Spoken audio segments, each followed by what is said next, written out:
Sosialisasi RBKS dari Bapak Imang. Melanjutkan sosialisasi kepada masyarakat. Yang pertama, RBKS itu jelasnya singkatan dari Rumah Bina Keluarga Sukinah.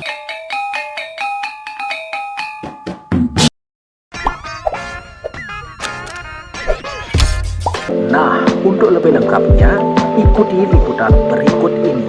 Selamat menyaksikan. Sosialisasi RBKS dari Bapak Imang kepada Bapak Imang disilakan. Om Kartamasko. Om Swastiastu.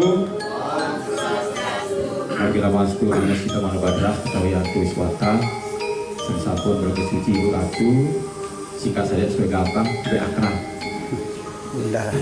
Saya dipikirin Wakil Deki, ini omongan dari RBKS Provinsi Asran Sami, Bapak Ibu yang kami yang saya banggakan, Pak Ibadir, dan Syukur Lau tidak kenal mengenal saya, maka karena intinya sekarang ini adalah seperti dikatakan tadi oleh moderator atau sosialisasi. Untuk itu, biar kita semua yang ada di sini mengetahui apa sesungguhnya RBKS, makhluk apa sebenarnya itu, sehingga dengan mengetahui kita bisa melanjutkan sosialisasi kepada masyarakat. Yang pertama, RBKS itu jelasnya singkatan dari Rumah Bina Keluarga Sukinah. Kalau kemarin di surat itu sempat terbalik ya, RKBS katanya. Yang benar adalah Rumah Bina Keluarga Sukinah, disingkat menjadi RBKS. Nah, apa sebenarnya RBKS itu? Sebenarnya hanya wadah tempat kita yang terkonsentrasi dan terintegrasi di dalam memberikan bimbingan kepada keluarga Hindu. Jadi benar sekali yang disampaikan oleh Bapak Ketua, harapannya bahwa sebenarnya yang dibina ini bukan saja dan dengan saja, tetapi suami yang buat dia, kemudian keluarga yang buat dia. Makanya RBKS ini hadir adalah untuk memberikan pendampingan kepada keluarga Hindu. Jadi keluarga Hindu ya, bukan itu saja. Benar juga seperti yang disampaikan oleh Ibu Ketua tadi, kalau awalnya ini sebetulnya memang untuk pendampingan kepada itu. Tapi karena adanya konektif dengan masyarakat, makanya kita menjadikan dia RBKS, tadinya forum ya awalnya ya. Kemudian dari ini terkait dengan perluasan dan perlebaran daripada tupoksi RBKS yang lokal menjadi nasional karena ada dasar hukumnya. Yang pertama ini ada keputusan Dirjen Dinas Hindu Kemenak RI nomor 180 tahun 2002 tentang jurnis pelaksanaan penyelenggaraan Rumah Bina Keluarga Sukinah RBKS. Yang intinya diantaranya ada MOU di situ ya, Dinas Hindu dengan Kemenkes tentang bimbingan perkawinan dan pelayanan kesehatan kalau pengantin sakit. Seperti tadi yang dijelaskan sudah sekilas oleh Ibu Ketua. Nah, tentu di dalam upaya meningkatkan kualitas keluarga Hindu di dalam mewujudkan keluarga yang sukinah, ya, keluarga yang penuh dengan kegembiraan, keluarga yang penuh dengan kedamaian dan sejahtera. Nah, keluarga sukinah menurut juknis itu, yang mungkin juknis nih, kategori keluarga sukinah itu adalah yang pertama itu kuat sadu baktinya, yang kedua itu baik perilakunya, kemudian harmonis, bahagia, berilmu, dan perkawinannya sah. Itu kategori keluarga sukinah menurut juknis yang diberikan oleh dari Dirjen Dinas Hindu Kemenak RI. Nah, kemudian dasar yang kedua pembentukan RBKS yang dimiliki yaitu SK Pengurus Harian PHDI Provinsi nomor 66 SK PHDI nomor NTB nomor 8 tahun 2022 20 Desember 2022. Dari waktu itu seminggu di SK kan langsung berkegiatan. Kalau salah langsung mengurang Ibu Ratu dan seseorang dan itu dari Bali. Itu langsung tidak cepat lagi. Dan yang kemudian yang paling mendasar sekali adalah rapat tim inisiator. Nah, niki munculnya RPK karena ada rapat tim inisiator yang ini terdiri dari 3 orang, tiga orang tokoh kita. Ada Pak Dodo, kemudian ada Pak Restu, suaminya ibu, mana ibu tadi ibu? Itu, ya. Dan satu lagi Pak Insinyur Wayan Ayoto, ya. Itu yang inisiatornya. Kemudian dari inisiator itu berangkat dari latar belakang pemikiran. Kenapa lembaga ini perlu kita bentuk? Untuk apa lembaga ini perlu kita bentuk? Sepenting itukah, seurgensi itulah kita perlu lembaga ini? Karena ada dasar pemikiran dari beliau. Di antaranya, karena banyak keluarga Hindu yang ada kalanya tidak memiliki mitra curahan hati ketika mereka menghadapi masalah-masalah internal keluarga mereka. Itu pemikirannya awalnya, dan itu banyak terjadi. Sehingga karena masalah keluarga ada, wadahnya tidak ada, akhirnya curhatan itu menjadi liar, jadi gosip liar di masyarakat. Itu tidak bagus. Itu pertama pemikirannya. Nah, dengan adanya RPKS diharapkan masalah keluarga bisa terkomunikasikan dengan baik di dalam wadah RPKS. Pada awal gosip masyarakat ini, dalam keluarga di Neraosa, ada pelanggan kita bilang menggibah gitu ya. Ya kalau kita bikin kayu gitu, kita melakukan hal-hal yang buruk tentang orang lain. Nah, untuk itu dengan terbentuknya sekarang lembaga keluarga sebelah ini, mari kita curhatkan hati kita, masalah kita kepada lembaga RPKS, karena kita akan mendampingi. Yang kedua, latar belakang kedua, banyak keluarga, terutama dalam itu, pikiran itu sepertinya terabaikan. Sedangkan yang mensujudani seperti dikatakan dari oleh Pak Ketua itu, kita pada saat ini kita katakan, nah setelah disujudani kita lepas misalnya, sehingga ada ungkapan yang sangat menyentuh hati saya oleh tokoh dari kita, mantan Ketua WHDI Provinsi NTB, Ibu Dr. Erika Dodo, dalam sebuah acara dengan suara yang miringkan, yang mengatakan begini, tolong perhatikan para dan untuk kami. Kalimat yang singkat, tapi harapannya sangat mendalam. Nah itu dua hal itu yang sudah melatar belakangi 3 tahun ini berbentuk untuk bagaimana kita berwadah yang awalnya dikatakan namanya waktu itu FBKS Forum Bina Keluarga Kita, yang belakangan karena nyambung dengan program Dirjen Pusat makanya menjadi RPKS. Nah sekarang dari adanya ide pasti ada maksud dan tujuan. Yang pertama jelas sebagai wadah si pengamu itu pasti RPKS itu pendampingan, pembimbingan, pembinaan dan konseling di dalam upaya menemukan solusi. Yang paling penting ini ada masalah, yang paling penting di masalah itu adalah solusi. Solusi atas berbagai permasalahan keluarga Hindu, khususnya lagi dari itu tujuan kita berhenti. Nah, karena ini keluarga, makanya sasaran daripada tupoksi RPKS ini adalah dalam keluarga pasti ada Yohana remaja di situ, ada calon pengantin di situ, ada suami istri di sana, dan juga anak-anak Yohana ya, anak-anak Yohana, dan ada dari Nike-nya, Nike yang ada di dalam keluarga Hindu. Ya. Nah, kemudian dari tujuan, ya, kemudian maksud dan tujuan, maka sehingga kita punya mimpi. RPKS punya mimpi, punya harapan ke depan. Ya. Yang kita masukkan dalam visi RPKS, yaitu bagaimana terwujudnya keluarga Sukinah untuk mencapai Moksatam Jagaditi.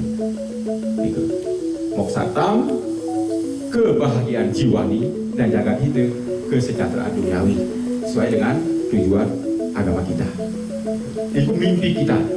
Nah tentunya untuk mencapai mimpi itu, pasti kita yang tergabung dalam RBKS harus melakukan upaya-upaya, tindakan-tindakan, misi-misi. Ya. Yang diantaranya satu, melakukan pendampingan, bimbingan dan konseling bagi keluarga Hindu. Itu misi yang pertama.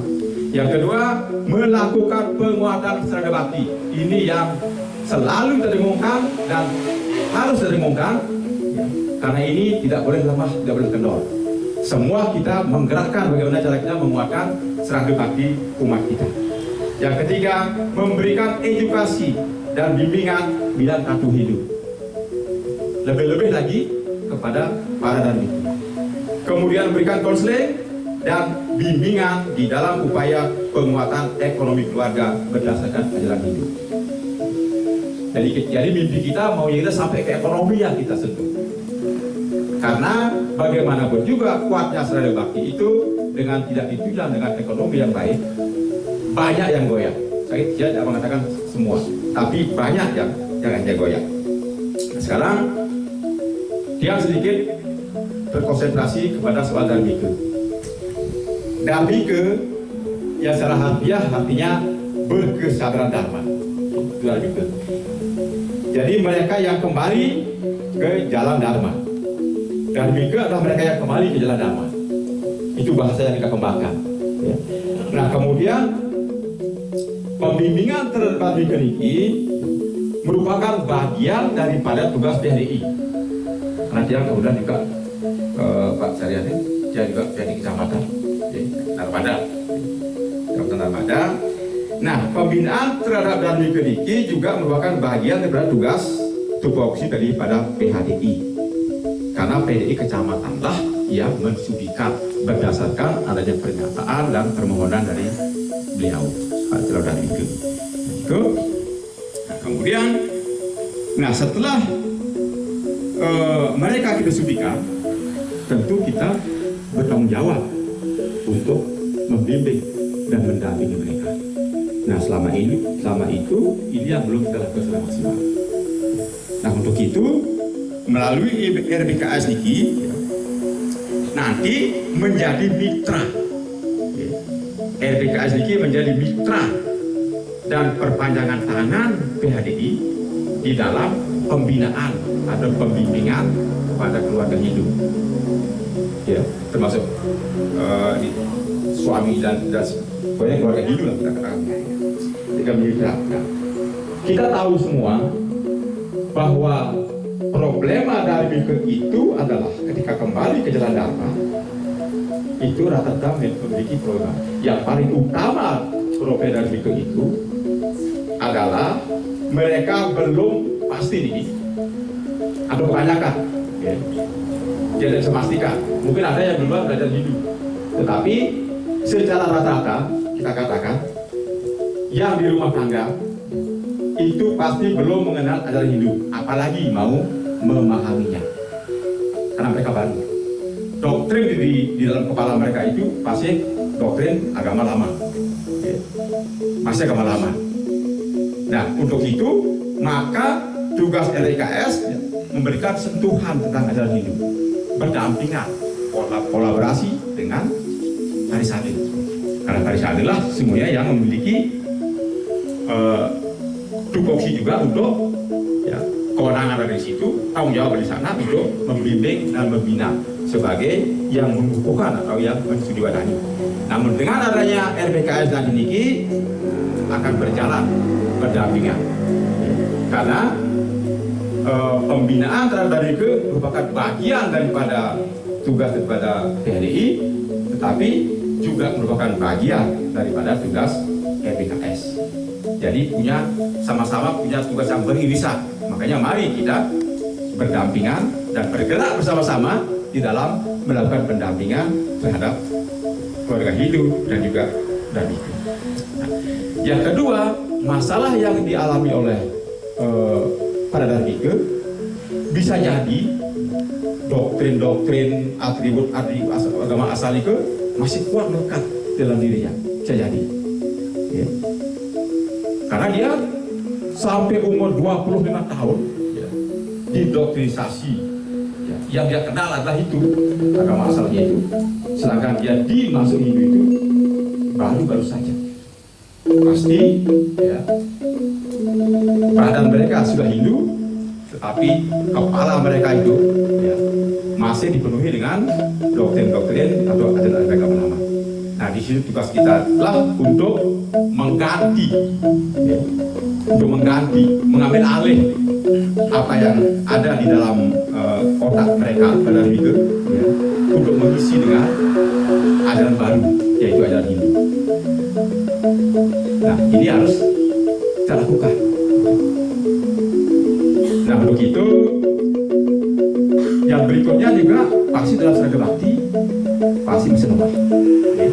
Karena mereka baru mengenal. Nah, ini bagian daripada kelemahan ini, bagian daripada tugas PHDI bergandengan tangan dengan Darmike untuk melakukan penguatan pada Darmike kita.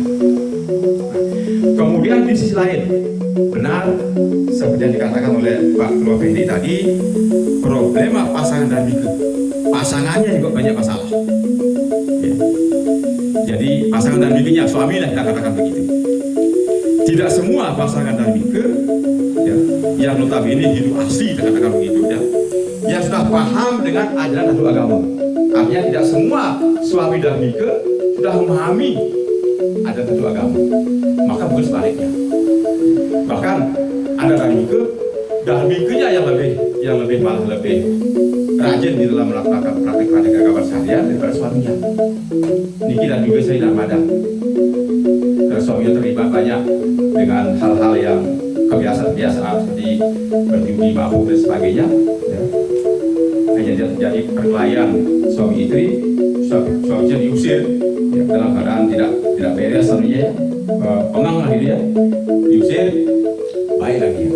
Tapi karena dia si istri ini sudah tersentuh dengan ajaran Hindu, dengan sendirinya terutama dengan mantra nama Siwaya yang saya ingat betul pengakuannya dia juga. Hanya dia dengan sendirinya kembali sadar. Ketika ditanya oleh teman-temannya yang biasa diajak melantunkan Om Namah Shivaya, kenapa Anda kembali mencari suaminya? Kalau suaminya tak begitu keras dan mabuk keras berjudi lagi, supaya saya bisa melantunkan Om Namah Shivaya, pada jawabannya. Berarti dia betul-betul tersentuh dengan Om Namah Shivaya itu sehingga dia terpanggil untuk melakukan itu. Nah, Darmike yang seperti itulah yang kita inginkan. Namun tetap kita memberikan apresiasi kepada suami-suami Darmike karena dia telah dapat ya membawa istrinya kembali ke jalan dharma. Nah, maka tugas kita adalah menjadi mitra diskusi dan sharing para suami Darmike agar bagaimana mereka bisa menjadi panutan bagi pasangannya. Bagaimana cara kita ya, biar kita sering melakukan diskusi dengan mereka sehingga mereka juga tetap jadi panutan bagi pasangannya, tidak sebaliknya malah Darmike-nya yang menjadi panutan. Nah, untuk itu tentunya untuk Darmike ini tujuan yang hendak kita capai adalah bagaimana membangun Darmike yang percaya diri. Yang kedua, Darmike yang militan Hinduisme dan yang bernalar baik dan friendly. Itu target kepada Darmike. Nah, begitu Bapak Ibu sekalian, sedangkan terkait dengan pembentukan RDKS Kabupaten, perlu juga saya sampaikan bahwa itu juga ada di dalam draft Dirjen bahwa RDKS selain dibentuk di tingkat provinsi juga perlu dibentuk di tingkat kabupaten, bahkan kecamatan dan desa. Itu isi juknisnya. Mungkin ini terkait dengan maksud dan tujuan dan sasaran dari RDKS sebagai wadah silaturahmi pembinaan konseling bagi keluarga Hindu. Ya, nah ini pembentukan kabupaten ini merupakan perintah Dirjen ya, perintah juknis. Untuk itu makanya kami dari RDKS Provinsi bergerak untuk langsung turun komunikasi dengan PHDI yang ada di kabupaten dan kecamatan untuk mari bersama-sama bergandengan tangan dengan semangat yang sama untuk membentuk lembaga RBKS. Mungkin itu yang bisa saya sampaikan. Mungkin berkembang nanti dalam diskusi. Kalau ada kekurangan, kita sambung. Harus Santi, Om Santi, Om. Baik, terima kasih yang ucapkan kepada Bapak Imam yang telah menyampaikan penjelasan paparan yang begitu jelas padat terkait dengan RBKS. Sosialis